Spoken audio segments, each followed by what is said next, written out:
কাহালু উপজেলার মাগুরা এম.ইউ আলিম মাদ্রাসার বিরুদ্ধে নানা অনিয়ম ও দুর্নীতির বিরুদ্ধে সংবাদ প্রকাশের জেরে এবং মাদ্রাসার বিভিন্ন ষড়যন্ত্রের বিরুদ্ধে অবশেষে মুখ খুললেন মাদ্রাসাটির সভাপতি মোহাম্মদ আইনুল ইসলাম সহ গ্রামের সাধারণ মানুষ। যে আমার বিষয়ে যে মিথ্যা কথা বলছে, যে আদৌ আসলে আমি বেজুনার থেকে কোনো টাকা পয়সা নিইনি। এই হানজালা ছেলেটা আমাকে বিভিন্নভাবে বেদেরা ছেলেকে চাকরি দেওয়া লাগবে, এইভাবে বিভিন্নভাবে প্রবণতা আমাকে দেখায়। আমি বলছি না, মেধা তালিকায় যে আসবে আমি তাকে নেব। আদৌ আসলে আমি বেজুনার থেকে কোনো টাকা পয়সা নিইনি। হানজালায় নিয়েছে আমার জানা মতো। আর হানজালা বেদেনাকে বলছে যদি আইনুলকে 7 লক্ষ টাকা যে কথা না বলো তাহলে তুমি 2 লক্ষ টাকা পাবে।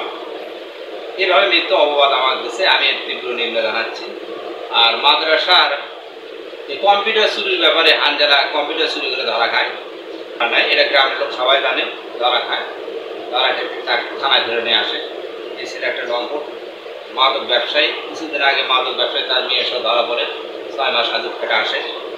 এই ছেলে বিভিন্নভাবে আমাকে হে প্রতিপন্ন সমাজে হে প্রতিপন্ন করার জন্য তিনি আমার পিছিয়ে লাগছে বিভিন্নভাবে।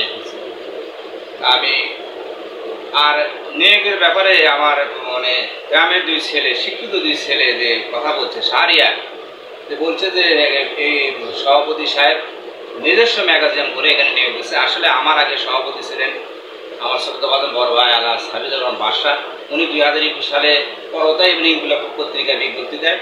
তারপরে আমি যখন ওই অ্যাডক কমিটি আসার পর ফুল কমিটি হয়, ফুল কমিটিতে গভর্নিং বডিতে আমি আসার পরে 2023 সালে আমি আবার ইনকলাব এবং পরতা পত্রিকা বিজ্ঞপ্তি এই পদে এগুলি পদে। এবং 2024 আমার বিরুদ্ধে হাইকোর্টে একটা মামলা দেয়, এই সিন্ডিকেট পার্টি মামলা দেয়।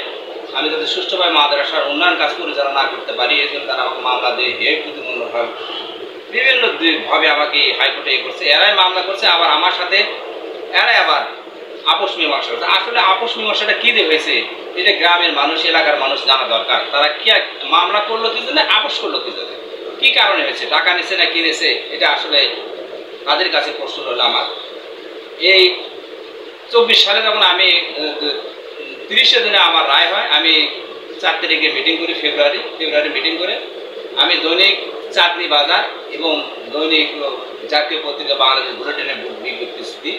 এখানে বিজ্ঞপ্তি দেওয়ার পর 9 জন পদে অফিস সহকারী কাম সহযোগিতা করে, সেখানে গ্রামের ছেলে বাজিকে দরখাস্ত করে। আয়া পদে পশ্চিমপাড়া আবুল কালামের ব্যাপার দরখাস্ত করে। তারপরে বিভিন্ন লোক এখানে দরখাস্ত করছে গ্রামের মানুষজন। তাহলে এরা জানলো না কিভাবে।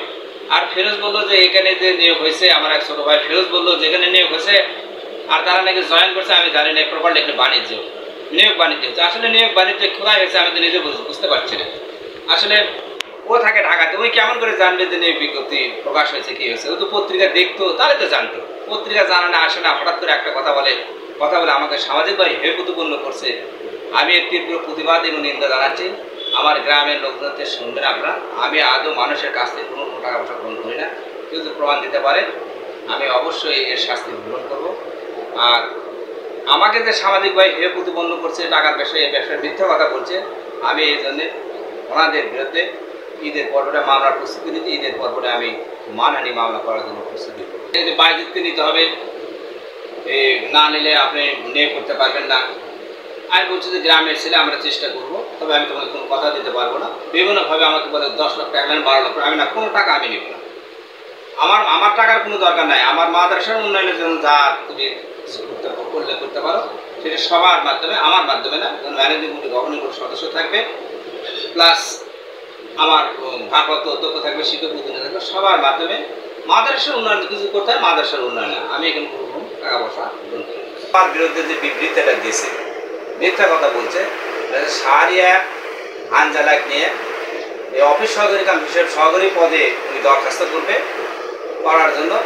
আবেদনের তারিখ শেষ হয়ে যাওয়ার পর আমার কাছে আসে বলতেছে যে আবেদনে জমা নিতে হবে। আমি বলছি না, আবেদন জমা নেওয়া যাবে না, আবেদনের তারিখ শেষ হয়ে গেছে, সময় শেষ হয়ে গেছে, সময়ের পর আমি কোনো অনিয়ম কোনো কাজ করতে পারবো না। তারা আমাকে মানে অর্থের প্রবলেম দেখা, আমি তো না, কোনো টাকা পয়সা আমার কাছে লেনদেন হবে না, আমি টাকার এলে ভুক্তভোগী না, নিয়ম অনুসারে আমি কাজ করব। এই কথা বলার জন্যে তারা বলছে তারা আপনাকে আমরা দেখে নেব কীভাবে আপনি নিয়োগ করেন। এই ক্ষিপ্ত হওয়ার জন্যই তারা আমার কাছে হানজালা এবং শাহরিয়া দুইজনই দরকার ছেলে আসে। মাদ্রাসাটির সভাপতির বিরুদ্ধে চাকুরি প্রদানের মাধ্যমে অর্থ আত্মসাতের অভিযোগ উঠলেও যার কোনো সত্যতা পাওয়া যায়নি। যে বেদনা বেগম তার ছেলের বায়েজিদের জন্য টাকা প্রদান করেন বলে একটি ইউটিউব চ্যানেলে স্বীকার করেন, সেই বিষয়ে তার সঙ্গে যোগাযোগ করা হলে তিনি এসব বিষয়ে কোনো কথা বলতে রাজি হননি। তবে বেদনা বেগমের আপন ভাই শফি বলেন,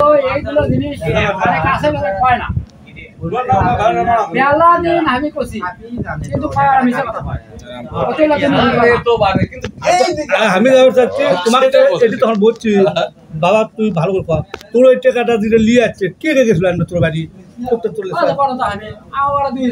নাম কি? এর নামটা কি? এই নাম কোনা তোর আপন ভাগিনা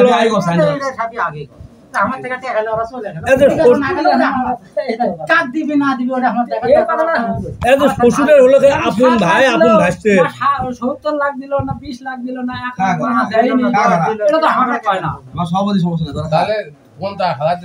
বেদনা বেগমের দেবর বলেন, বলি না আমাকে বলেও নি টাকা দিতে, তাও বলেনি যে ভাই ভাই চাষা ইঞ্জিনিয়ার আমি না টাকা দেবার চাচ্ছি চাকরির জন্য, একটা কথা তুমি দিন কি হবে এটা আমরা দেখে দেন।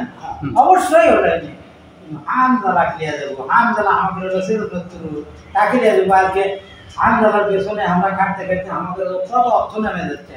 আমাদের টাকা দিচ্ছে জলে দিই টাকা দিয়ে তখন গাইছি আর হামদালা দৌড়ে গেছে 60,000 টাকা মাথায় নিয়ে লাগবে। টাকা ওরা পরের দিন আমার দুধ দিলে এর থেকে তুলে দুধ দিলে আমার মানে বেদনার ভাই তাহলে 60,000 নেওয়ার সময় ঠিক আছে, বেদনার বেটার কাছে আর হামজালা গেছে, পৃথিবী তো আই মূল্য নাই আছে না।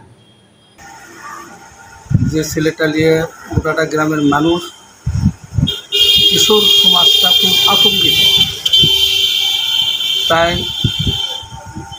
অবৈধ ব্যবসা করে, যে ব্যবসাটা কখনো কারো জন্য কাম্য না, মাদক ব্যবসা। ছেলেটার নাম হলো হামদা, কফিন কেনা ব্যবসা করে। এখানে যদি কেউ কোনো কিছু বলতে চায় তারা একই কথা যে আমরা সরকারি দলে না, এই কারণে মানুষ কিছু বলে না।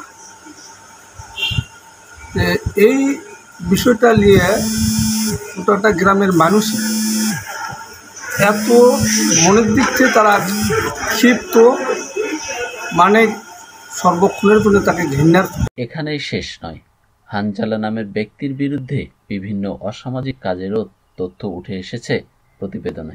অভিযোগ ওঠে মাগুরা সরকারি প্রাথমিক বিদ্যালয়ের শিক্ষিকা সোহেলির সাথে হানজালার অবৈধ ও অনৈতিক প্রেমের সম্পর্কের। এমন অসামাজিক একটা কাজ ঘটাচ্ছিল, গোটাটা গ্রামের মানুষ ওনাদের ওপর এত ক্ষিপ্ত, গোটা গ্রামের মানুষই এই বিষয়টা নিয়ে খুব ঘৃণা বোধ করে। সেটা ওনার ওয়াইফ নিজে এসে সে হাতে নাতে তাদেরকে ধরে। তারপরেও সেই ছেলেটা আবার প্রতিষ্ঠানে যে কেমনি করে ওই প্রতিষ্ঠানে আবার সদস্য তৈরি করে নেয় ওই প্রধানেরা, আমরা বুঝি না।